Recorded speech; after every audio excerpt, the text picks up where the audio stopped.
In This Week in British History, Arthur Tudor is born, as is the famous crime writer Agatha Christie. The first tank goes into battle, and we lose 11 days overnight.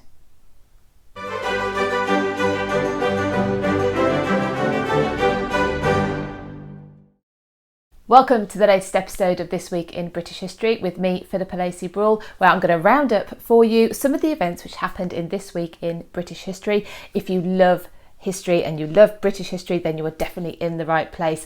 These videos go live once a week, but if you can't wait that long, please come and find me also on Facebook, Instagram and Pinterest. Waking up on the 14th of September 1752, I imagine there was a few conversations that went a bit like this. What date is it, Bill? It's the 14th of September, John. Wasn't it the 2nd yesterday, Bill? Yes it was, John. In 1752, Britain and America adopted the Gregorian calendar, which is the one that we still have today. It replaced the Julian calendar. The problem with the Julian calendar was just that it simply didn't reflect the realities of the Earth's movements around the sun. The Julian calendar had more days in it than it needed. To be exact, one more day every 128 years. So in 1582, Pope Gregory XIII decreed that a new calendar should be adopted in Christendom. The new calendar meant adjusting the date by 10 days, taking 10 days out. Catholic countries quickly adopted this. But England at the time, this was during Elizabeth I's reign, and it was not adopted here. In fact, it wasn't until 1752 that it was adopted. By that point, the adjustment needed to be 11 days removed from the calendar. And so if you went to bed on the 2nd of September 1752, you woke up on the 14th of September 1752. The Gregorian calendar, named after Pope Gregory, but was actually designed by an Italian astronomer and doctor and philosopher, Luigi Lilio. Now, it wasn't a perfect calendar. It's the one we're using today. We know it's not perfect because we have to have leap years in order to adjust it again, but it was better than the previous Julian calendar. Lilio actually died 6 years before the calendar was introduced, so he never got to see his idea come to fruition.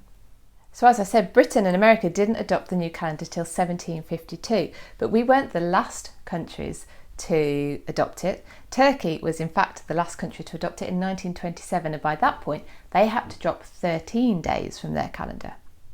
The Gregorian calendar is also known as the Western or Christian calendar for obvious reasons, that it was brought in by the Roman Catholic Christian Church. Now here's a story of an incredible woman. The prolific crime thriller writer Agatha Christie was born on the 15th of September 1890. She was born into an upper middle class family, and she didn't learn to read until she was 8 years old, and that is because she decided to teach herself. Her mother refused her a formal education until the age of 15, when she was sent to finishing school. Her most famous characters are the detectives Hercule Poirot and Miss Marple, but she also wrote 6 romantic novels under a pseudonym, Mary Westmacott. Christie also wrote The Mousetrap, which has been performed on the West End from 1952 up until it's been forced to close in 2020 due to the COVID outbreak, but that makes it the world's longest running play. Christie is the best-selling author of all time, but just to put that into a bit of context, J.K. Rowling is a modern phenomenon, has sold 400 million books. Christie has sold over 4 billion. Not bad for a writer who wrote their first novel as a dare from her sister. The Battle of Flers-Courcelette, as part of the wider Battle of the Somme, saw Britain use tanks for the first time in combat. It was the 15th of September 1916. This was a very early design of a tank, and it wasn't that reliable. Of 49 tanks that should have been deployed, only 25 actually moved into battle. The British were criticised for putting the tanks into battle before the design was mature, and that what they'd actually done is show the enemy the technology that they were developing. However, the counter-arguments to that criticism were that the Germans were actually lulled into a full sense of security, that the British were trying some technology that they couldn't actually develop, and it was no good. And actually, a year later, at the Battle of Cambrai, when tanks were deployed again, the German forces had no counter-attack. And so perhaps that was true, but also that by deploying the tanks into battle, the engineers, the designers, learnt more about how they would be able to work and what improvements were needed. The first tanks that were deployed moved very slowly, at about walking pace, and although they did provide protection from gunfire for the soldiers inside, they were vulnerable to artillery fire because they weren't moving very fast, so they were an easy target. The conditions inside the tanks also were unpleasant because they were cramped, they were dark, ventilation was poor, and there were fumes from the engine. The designers of the tank learnt valuable lessons from the deployment of the tanks into a real battle situation, and the tanks' designs were improved and improved and improved, and tanks became a dominant feature of warfare of the 20th century. Before we leave this story, let's talk about the word tank and where that comes from. During the First World War, Britain began seriously developing the technology for the tank. This was a secret weapon development, and it was done under the guise of developing water tanks. The Royal Navy had led the way with the First Lord of the Admiralty, Winston Churchill, setting up the Land Ships Committee in 1915. Our final story for this week, the 20th of September 1486, saw the birth of Arthur Tudor. He was born between midnight and 1 a.m, leaving some dispute as to whether he was actually born on the 20th or the 19th, but he was born at Winchester. Neither his name nor the place of birth was anything but carefully planned. Arthur was born only 8 months after the marriage of his parents, Henry VII and Elizabeth of York. Elizabeth of York was the daughter of Edward IV, and so the new baby had both Plantagenet and Tudor blood. Arthur, despite being a month premature, seemed fit and strong and healthy. Elizabeth, despite developing a fever following the birth, recovered fully. As I said, neither the place of birth or the baby's name was anything less than carefully planned.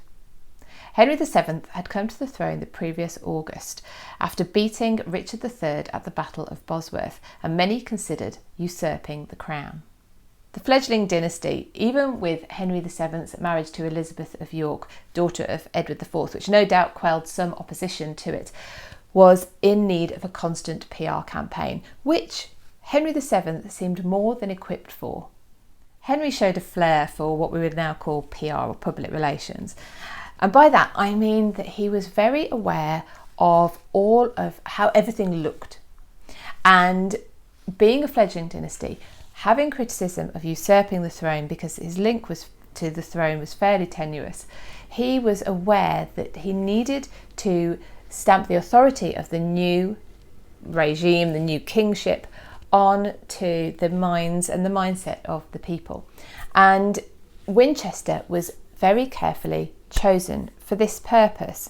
It had a long connection with dominant kings of England, Alfred as an example, but also to the legendary King Arthur, and was Winchester potentially the legendary Camelot. So this was the reason why he made Elizabeth travel to Winchester heavily pregnant, potentially the reason she went into labour early, but it was important that she gave birth at Winchester and that the baby was named Arthur. Obviously, luckily it was a boy, because this immediately tapped into the idea of the legitimacy of this new king and his heir by linking him to the legendary kings of the past. Joining me this week. If you've enjoyed it, please do hit subscribe, give it a thumbs up, comment below, and I will see you all again next week for the next episode. In the meantime, have fun. Bye.